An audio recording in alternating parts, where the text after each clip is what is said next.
Hare Krishna, Namaste.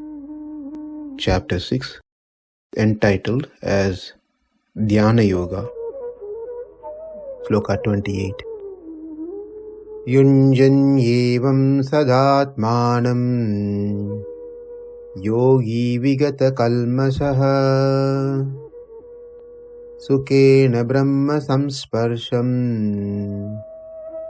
atyantaṁ sukham aśnute. This verse is pretty much a continuation of the previous verse, which talks about what will one attain by doing all that's been mentioned so far. So let's see the word by word and see the connection further. Yogi, the practitioner, evaṁ, does in this matter, atyantaṁ yuñjann, one who meditates on the self, vigata-kalmaṣaḥ, thereby his sins washed away, brahma-saṁsparśam, being in constant touch with Brahman, atyantaṁ, the highest everlasting, sukham, bliss of sukhena, with ease. Here, sukham and sukhena are used, which sounds same, but they meant for different purpose.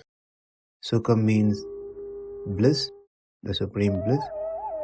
In this context, sukhena means ease or easy. Next, aśnute, constantly attains.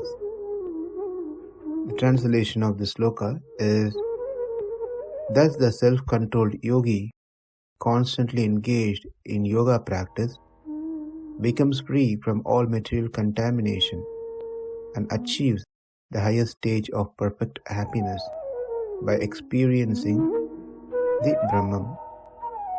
In the previous sloka, prashanta-manasam henam yoginam sukham uttamam upaiti shanta-rajasam brahma-bodham akalmasam. We learnt a sequence there. That is, when the mind abides in the self through the practice of yoga, all the sins get eradicated. The material contamination, which is all because of the sins, the karma, get eradicated. Next, when the sins are destroyed, the qualities of rajas and tamas are eliminated. And when they are eliminated, then mind becomes engaged firmly on the self. By this firmness, the yogi does come to a realized state, the natural essential nature. And then finally, he attains the great bliss of experiencing the self. Now in this sloka, the 28th sloka, the 4 questions are being answered. Let's see what are the 4 questions that might arise and their answers. Number 1, what is achieved by doing all this? Number 2, whatever has been achieved, is it measurable? Number 3, that which we achieve, is it perishable? And lastly, the 4th question, should one attain that with difficulties? So here are the 4 questions that we can find an answer in this sloka. In the reason behind these questions, we should know, if we do anything in the world to achieve something that is material, whether it's higher studies or running a business, or whatever it may be. These 4 questions are quite valid to know. What is achieved by going to work, by studying, by doing a business? And whatever I achieve, is it measurable? And that which I achieve, does it stay longer or it is perishable, it goes off sooner? And that which I want to achieve, is it difficult to achieve or easy to achieve? So we can see these 4 questions are pretty much applicable in anything, any activities that we do in our life. Coming back to what's the actual answer for this 4 questions that we can derive from the Sloka, let's focus on that. What is achieved by doing the practice that Krishna is recommending here? Sukham. One get sukham of enjoying the self. Number 2, is it measurable? Certainly not measurable. The material things that we achieve in life can be measurable, are measurable, but the one that we get here is not measurable. Is it perishable? No, the sukham, the bliss that we get, is permanent. It is not destroyable. It is not perishable. Should one attain that with difficulties? Because we are so much used, we want to attain something, a name or fame or prestige or whatever it may be. A lot of work need to be done. But over here, it is not. No, it's very easy. It is easy. That is what has been mentioned here in this Sloka. It is easy because there's no competition for this one. When it comes to any of material achievement, there are always competition.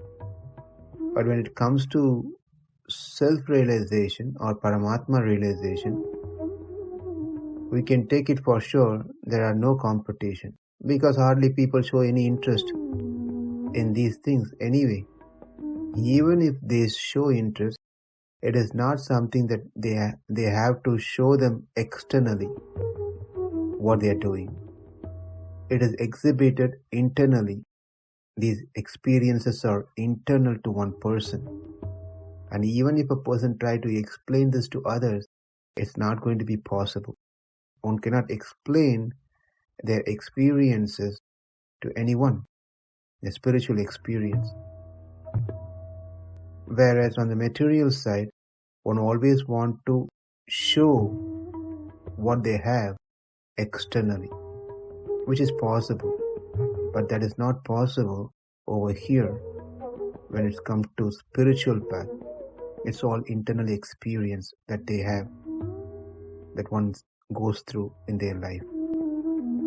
In that way, we can understand that what we have to achieve is Atma realization or Paramatma realization. By that one get bliss, happiness, and this happiness is unmeasurable and it cannot be destroyed, and it is easy. In the Sloka, there is a term brahma-saṁsparśam is being used. Samsparśam means touch. Brahma-saṁsparśam means touching Brahma.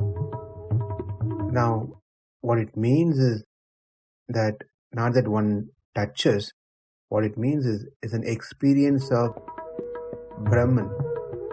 That is what has been achieved. Again, as always, this term brahma-saṁsparśam has 2 different meanings.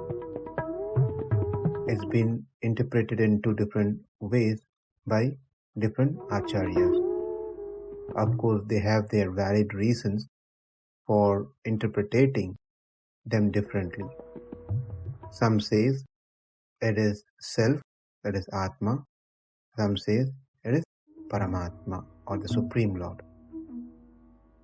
Now, moving on, Sadha, always, that the yogi is to be practicing this constantly, which has already been explained, conveyed through evaṁ yuñjann. Evaṁ yuñjann means you practices yoga as described in verse 10 onwards. Therefore, Sada is not to be taken along with yuñjann, but aśnute. Then we get the meaning, always enjoys. That's how we have to see this term.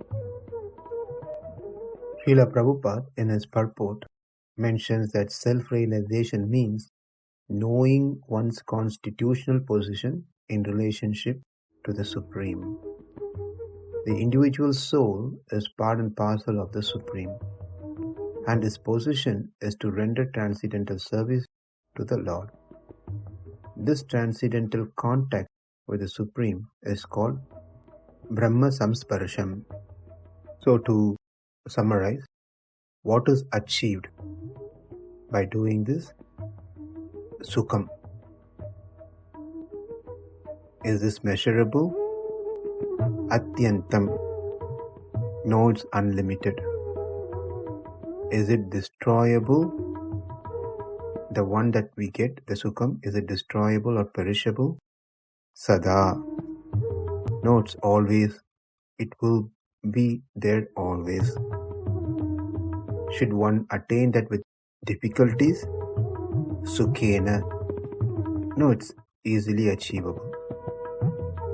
Yuñjann evaṁ sadātmānaṁ yogī vigata-kalmaṣaḥ sukhena brahma-saṁsparśam atyantaṁ sukham aśnute. Namaste. Hare Krishna.